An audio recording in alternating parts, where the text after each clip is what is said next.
Yeah! Next up, we got the Damelio experiment fail. Patrick CC. Let's see what he's about to learn us today. There's probably one thing that comes to mind when you hear the name Charli D'Amelio, and that's TikTok. In March of 2020, she became the #1 most followed TikToker in the world, and for most of you, that's all she will ever be. However, her and her family have tried just about every career didn't their reality show like flop imaginable since their I guess meteoric Patrick will rise tell to me. fame. Yet they are still known as being famous for nothing. Today we are going to look at the incredible story of a normal American family who was launched into fame for no reason, and how they are destroying their family trying to entertain an audience that does not care about them. The D'Amelios lived a comfortable existence in a traditional New England suburb. Their parents were already rich before the fame, as the sisters attended the King's School in Stamford, Connecticut, which cost $50,000 per year to attend high school. And there's two of them, so that's $100 grand a year, dog. Charli describes her life before TikTok as normal. I would go That's to school, $100 grand go to a dance, year. do my homework, and go to bed. It was pretty much like every other teenager's life. Charli downloaded TikTok like anyone else to distract their mind from the mundaneness of everyday life. She uploaded her first video in March of 2019, which was her and a friend lip-syncing to a random soundbite. She didn't expect anyone but her friends to watch her videos. Considering she had a deep passion for dance, competing as a competitive dancer since she was a toddler, TikTok was the obvious outlet to post fun dance videos. But she could have never predicted what would happen next.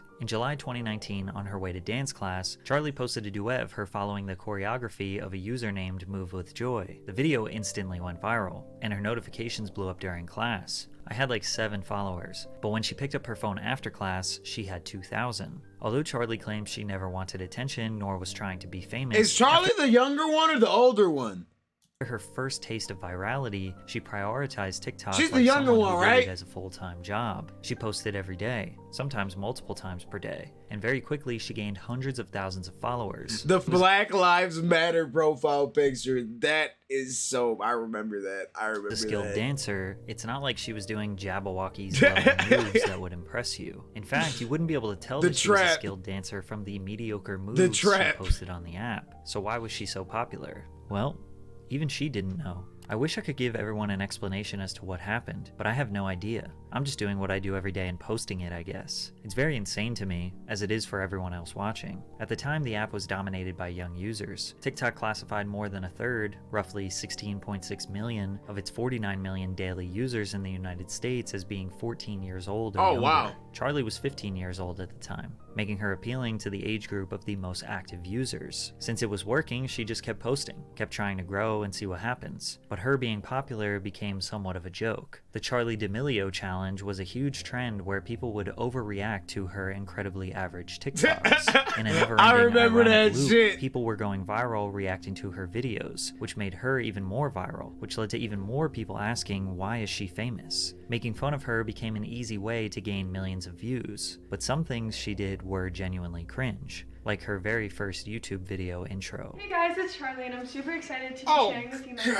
ever YouTube video on my YouTube channel. As you can imagine, my soul! It just broke in half. What was that? this became a huge meme. Hey guys, it's Charli and I'm super excited to be sharing with you my first ever YouTube video on my YouTube channel. Hey guys, my name's Jay. My dad left me at 6.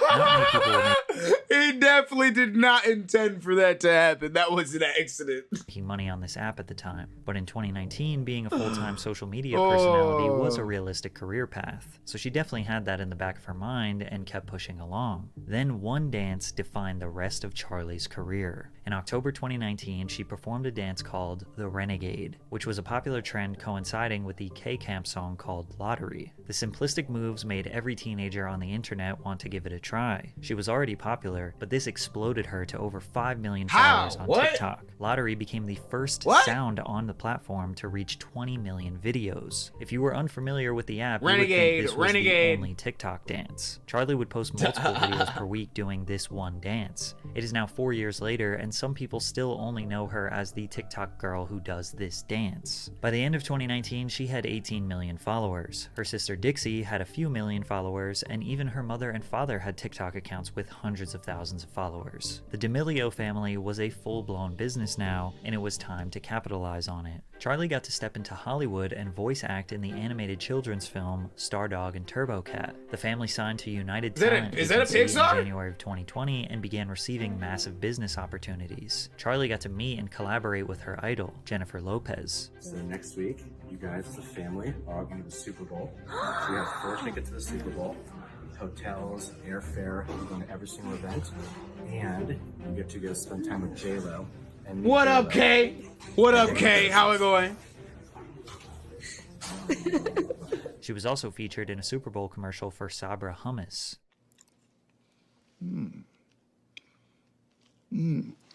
Okay, boomer. Clearly, acting is not her strong suit, but the only talent that It's Charli brought to so the table bad. was doing the Renegade dance. However, she was incorrectly credited with creating the dance, as TikTok users referred to her as the CEO of Renegade, which would ultimately lead to her first major controversy. Who did But make first, the dance? a word from our sponsor, Underdog Fantasy. Don't gamble, you will lose. Special free. This is the and when creator of the Renegade dance, suggesting that Chimes published an article revealing the actual creator of the Renegade dance, suggesting that Charli and other creators emulated the routine without crediting the source. The Renegade was created by 14-year-old choreographer Jalaiah Harmon, who designed the dance in September 2019 and posted it to her Instagram, a month before Charli recreated it on TikTok. "I was happy when I saw my dance all over," she said, "but I wanted credit for it." What added to the uproar was that Jalaiah was a young black girl who many felt was being overshadowed in a market filled with white teenage girls like Charli and newcomer Addison Rae, who stole her dance and profited immensely. Unless you have a copyright for the dance, then nobody can technically steal it. However, there are countless examples of influencers who gained a career from creating one dance, but then never figured out a way to make money from other people doing the dance. Charli, through a publicist, said that she was so glad to know who created the dance. "I know it's associated with me," she said, "but I'm so happy to give Jalaiah credit." Shortly after the New York Times article was published, Charli posted a video to the TikTok performing the dance alongside Jalaiah and Addison Rae. Now it's considered standard practice to put dance credit, or DC, then tag the creator who originally made it in the caption. Even when Charli went on Jimmy Fallon to dance in front of millions, they DC'd everyone in the description below. I'm just glad Young Daddy Cack got their credit. Young Daddy Cack! This controversy kind of went away quickly, because the world got hit with the pandemic and had bigger problems to address. By the end of March 2020, nearly the whole world was shut down, with hundreds of millions of people inside, browsing the internet all day. TikTok gained 315 million new users. So when Charli officially became the #1 most followed TikTok account on March 25th, it was huge news. She surpassed Lauren Gray at 41.4 million followers. TikTok having a rising star was crucial for their success. Charli was their model example of how this app can change your life, but it just kept leading to more and more people asking, why is she #1? Why is she famous? It didn't help that Charli embarked on the most generic career path as any other random Is he still LA #1? socialite influencer. Is Kobby Lane still #1? The Ramble Podcast Network struck a deal with Charli and Dixie to launch a series called Two Chicks. They lasted 27 episodes, but it didn't take off since the two aren't really that great at talking. Yeah, I was just about to say, what do two suburban white girls have to talk about? That's going to be interesting enough to run a podcast. Charli and Dixie partnered with Morphe Cosmetics to launch a makeup line. Makeup reviewers on YouTube thought that the products were just average, specifically designed for young teenagers, and just felt like a business play rather than an ambitious endeavor. Dunkin' Donuts offered a limited time drink on their menu called the Charli. Then she collaborated with Hollister, designing a limited edition fleece sweatshirt. Charli later appeared in Jennifer Lopez's music video for the single Pati Plus Lonely, and in Bebe Rexha's Baby I'm Jealous shortly after. Charli's basic influencer journey was likely due to pressure from her managers letting her know she needed to be capitalizing on her moment. Wow. So what this is it's a look at your 2021. This is the major things we're focusing on. So we have all partnerships. We have, the different companies you're working with, like, ring lights and starting a clothing company. And then you have books and TV shows. Most 16-year-olds are not ambitious. They just want to hang out with their friends. So Charli's managers essentially just tell her what career she is going to pursue, because if the world is going to give you fame, why not make millions of dollars from it? She didn't need to prove herself in these industries. Her follower count was enough. It seemed like Dixie had to try harder to be recognized as a promising talent, so she wasn't just seen as Charli's sister. There were days I would work all day and Charli wouldn't do anything. I was like, How do you have all these followers and you're laying in bed all day? Dixie made her acting debut in the Brat TV series Attaway General. This show is essentially a... That show is so bad. Attaway General is one of the worst shows ever created. It's so bad it's good. It's so bad it's good. A low-budget Grey's Anatomy, replacing the adults with TikTok influencers who can't act, including Dixie despite her theater background. Instead of incorporating real-life scenarios to teach important values to children, Attaway General is filled with unrealistic scenarios where these teen volunteers find themselves assisting patients in critical conditions with severe medical injuries despite having no qualifications. They also casually walk around the hospital, in and out of patients' rooms, and randomly break into TikTok dances in the hallway. The show received terrible reviews, sitting at an abysmal 1 out of 10 on 1 IMDb. out of 10! Dixie left the series after 1 season to focus on her music career, but her music career didn't really go smoothly either. Be Happy was Dixie's debut single, which focused on themes such as mental illness and depression. As she was hyping up the release, nobody had heard her sing before. Be Happy wasn't bad. A bad dancer, that song and now wasn't a bad terrible, actor, man. so nobody really knew what to expect. What they got was Dixie moping around her multi-million-dollar LA mansion, asking everyone to let her be sad. It was your standard formulaic pop song with Rebecca Black Friday-level singing. Despite the memes, it gained 100 million views on YouTube. It wasn't that bad, bro. Patrick hating, bro. It wasn't that bad, bro. It was decent, bro. It was an alright song. Ireland, Canada, and Scotland. It was an alright song. The song. was later certified gold, prompting a remix featuring singer-songwriter Black Bear and rapper Lil Mosey. And although many expected her to tuck her tail and quit music, she did the opposite. Dixie signed a record deal with record executive L.A. Reid's label Hitco Entertainment. For the rest of the year, she released 3 more singles: Naughty List, a Christmas song with Liam Payne, One Whole Day featuring Wiz Khalifa, and Roommates. She's don't think I heard any of those. Music over the years, don't know if I heard any of has those. Gotten much better. Sugar-coated all my pain, couldn't help it, I was just a kid. Unfortunately, her first impression was so mediocre that closed-minded people probably don't want to give her music a second chance. Teenagers want independence, but they still rely on their parents a lot for their comfort and advice. But LA is a very tricky place and people get sucked in. But being around my parents and my family keeps me so grounded, and we still sleep home. We still tell our parents if we're leaving. Yeah. Do you guys like that? Yeah. Keeps us sane and normal. Charlie and Dixie likely went into business with their family because they're famous as it'd be more hell, and we know comfortable what to adopt happens the to famous crazy young Hollywood people. Lifestyle as a group. The Damelio family YouTube channel was launched, which would lay the foundation for their reality show. These videos only proved that they were just any other ordinary family. It also sparked their first major controversy together. In November 2020, Charlie lost roughly 1 million followers after posting the first episode in a new series called Dinner with the Damelios. The series was intended to feature the family eating a meal with a different surprise guest. In the first episode, the Damelios sat down with James Charles for a paella dinner prepared for them by private chef Aaron May. The dish, traditional to Spanish culture, contains snails. Dixie picks up the snail, repulsed by the idea of eating it, and the chef tries to convince her to try it. This is what happens. No. See? It sometimes happens when... Don't be so dramatic. Excuse yourself. Oh, she actually threw up. Ew. do we have any? And personally, as a picky eater, I'm not eating no snails, bruh. I'm not eating we ain't eating no snails. Nah. Bring the dino nuggies out. I'm not eating no snails. You should have not cooked snails. I didn't know it was snails. I thought it was something else. Nah. You can eat the snails. Bring me the dino nuggets. What the hell? I'm a picky eater. Dino nuggets. Ew. While not liking snails is normal, it's obviously very rude to gag and make a huge scene. Imagine how the chef felt seeing that. Especially when later in the video, Dixie picks her nose and eats the booger. So they have their own...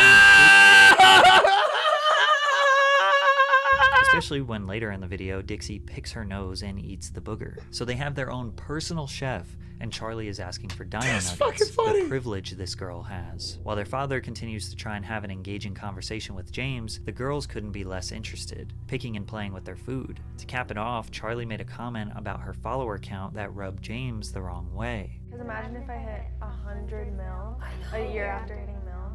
Was the 95 not enough for you? After the awkward moment, the girls try to close the show in the most unprofessional way ever. Alright guys, thank you so much for watching our YouTube video. Thank you so much for Okay, I'm just gonna do it. Why didn't they just cut that out? First ever, and most likely the last ever episode of Dinner with the Damelios. Kinda sad how James was scolding the girls for their manners and not the parents. James is nice to the chef. Any adult watching this knows that teenagers acting impolite or goofy during a dinner is extremely common. It's under the circumstances that made it so bad. They have a celebrity chef, a celebrity guest, and are filming the entire experience to launch a brand new series for their own business. So you'd think these girls would be on their best behavior. Should have told him to not bring out no snails, dog. We're not eating no snails, bruh. Get the snails out of here, bruh. You could have put chicken on it. Chicken. Use chicken. Use beef. Steak. Pork. Lamb. Why fish? Crab. Shrimp. Why are you using snails, dog? Get the critters off my food. The entirety of social media erupted. Get the critters off the food, dog. Parents were not disciplinary enough. And the usual, why did we make these people famous? Some people time-stamped every single moment of the video criticizing a facial expression or movement from them being rude. Jesus. Dixie tried to apologize and say that people were unfairly criticizing her based on an out-of-context 15-second clip, which was ridiculous because we had all of the context we need. Charlie also addressed the situation.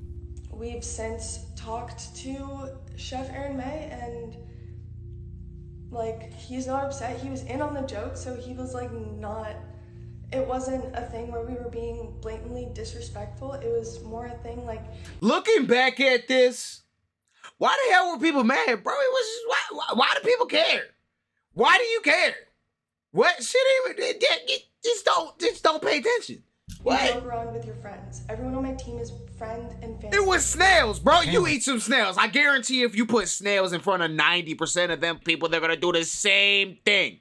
This was all just a skit Same for the video. thing. Charlie addressed losing 1 million followers after her comment about wanting to hit 100 million followers in a year. When I had said about the followers thing, I genuinely just thought it would be so cool to hit a huge milestone a year after hitting another milestone. I never meant for you guys to make it seem like you were numbers or did not mean anything, and Now, if she kept this statement short and sweet, a lot of people would have considered this being a misunderstanding, but she made a crucial mistake and began crying on camera. sorry. Seeing how people reacted to this, like, I don't even know if I want to do this anymore. Like, this is messed up stuff that people are saying. Like, people telling me to hate myself, people just like blatantly disrespecting the fact that I'm still a human being is not okay at all. The point she was making was valid. She didn't deserve that level of bullying, but many people look at crying as trying to take a situation and make yourself the victim and then try to gain sympathy. By doing this, it also allowed for people to spin the narrative, with headlines saying, Charli D'Amelio cries after losing 1 million followers, which we know is not why she was crying, but that just furthered the narrative that she is spoiled and famous for no reason. But ultimately, it didn't really matter, because she became the first person to surpass 100 million followers on TikTok, which prompted numerous accusations that Charli was buying TikTok followers because nobody still, after all this time, could understand why you would follow her. From day one, Charli and the entire D'Amelio family's biggest conflict was the hate. If you have followers, you're not considered a person. You're just a thing that people get to judge and objectify and call names and bully. So it's like they don't expect it to hurt us, but we all do. Being judged by the entire world is difficult, especially when there isn't much to judge. People usually acquire fame for possessing a skill or talent that is extraordinary, which makes people flock together to pay attention to that skill. You have to work, grind, show passion and dedication to a craft for years before anyone is going to respect you. They were given followers and fame and feel entitled to be given support every time they find a shiny new career they want to pursue. So people give hate to the D'Amelios because they get to waltz in any creative industry other people are dying to get into. They get paid more for mediocre work than experts in their field. So it's not surprising the world wants to hold them to the same standard as experts since they are getting paid just as much as them. Charli became a New York Times bestseller after writing a book called Damn, you wanna know what that sounds like to me? You wanna know what that sounds like to me? That sounds like some hating ass niggas. That sounds like some hating ass niggas. Why do you care that much? Essentially Charli, the ultimate guide to keeping it real. which covered topics of identity, cyberbullying, social media. How can you hate someone? How can you hate Charlie's someone that childhood much and that family you life. don't know? Best-selling author, voice actor, professional dancer. She don't know you, podcaster, little YouTuber, bruh. clothing designer, makeup designer, chef, musician, all within 2 years of being famous. She tried everything, but was committed to nothing. So the only thing left to do was start a reality TV show. The Damelio show Puffs. premiered on Hulu in And this September flopped. of 2021 and was an immediate success. It Success? became the most watched unscripted series among all first season titles in the genre on Hulu. Season 1 was them, unsurprisingly, becoming famous and dealing with the overwhelming amount of hate. They even put hate comments on the screen whenever the girls do anything, waking up in the morning reading hate comments, trying to predict the criticism they will inevitably get. This is just giving haters more power and will ultimately make them want to comment more. But this is the only setback that the Damelios have ever faced in their life. Yeah, People the not rating liking is a them. Mariana 2.5. Trimble of Washington Square News It's a called The 2.5 Damelio rating, Show so it a was surprisingly bad. humble look at TikTok's most famous family. You may be shocked to find that you have more in common with celebrities than you thought. Well, they were a normal family for 20 years and famous for 2 years, so it's not that surprising to think they are just like everyone else. But season 2 took a weird turn. They documented Charlie's new burning passion to pursue a music career. Music was the outlet for Dixie to break away from just being Charlie's sister, and since Charlie was speedrunning every career path, you would think they would just let Dixie be the singer. But to make it worse, they lied to Dixie for months, claiming that Charlie was at acting class when she was getting singing lessons. So when they broke the news, Dixie wasn't happy. I was caught off guard and then expected to be like, oh my god, this is so perfect. You know what? Why don't you put this song on my album? We could do it together. Like, that's how they wanted me to react. Guys, no. Charlie did end up releasing a couple songs that saw moderate success, but as a shock to nobody, she doesn't seem committed to that career path either. We also see even more pressure from managers for Charlie to pursue business ventures. Right now, my skin has like kind of not been the best. So I feel like just getting my skin fixed, because it's like really bad right now. And I don't think it's fair of me to be like, use my skincare. That's not what I want. I feel like a fraud, and I don't enjoy feeling like that. She also appeared in Dancing with the Stars, which was the first time a business venture made sense. And actually, Charlie and her partner Mark Ballas won season 31. The other In Dancing Where the Stars Go when your career is at the end? Like when you're in the graveyard? Isn't that where you go? What? main theme about season 2 was how Dixie was in a toxic relationship with her boyfriend Noah. How many times have you guys quietly separated and gotten back together over the last year? However, season 3 gets even darker, starting with their father talking about the family's goals for this season. Goals for this year, I would say what our goal is every year, to do no harm to our family. Then they go on to make an entire season about Dixie and Charlie hating each other. You guys need me. Like, you act like you don't. I don't need you. Great. What up, Floss? What up, Floss? You too. You can find a ride home, you can walk home, you can pay find half another your ride. rent. Okay? Who? Anyone else? I have Uber. Great. This was just what we see on camera. Charlie says it's even worse off camera. Like, she doesn't really see how she could even, like, be the problem. Like, the cameras see a mild version of it. Like, no one actually sees how it is, like, all the time. I am her human punching bag. Now, it is important to recognize this is reality TV, and who knows how much of it is scripted. Since their careers are very boring, the show producers need menial drama to spiral into something bigger so they have a storyline. MTV producers purposely antagonize Ryan Sheckler on his show to get him to cry and lash out, which led to him developing an alcohol addiction. Mark and Heidi are not stepping in because if the sisters aren't fighting, the show is just them making mediocre music and complaining about hate comments. With that being said, it does seem like Dixie has genuine disdain for Charlie. This wouldn't be the first time Dixie plays the "I'm better than you because I'm older" Yeah, no, Dixie's, that's why she's so upset, because she's the older one and her younger sister's the one with significantly more clout. card.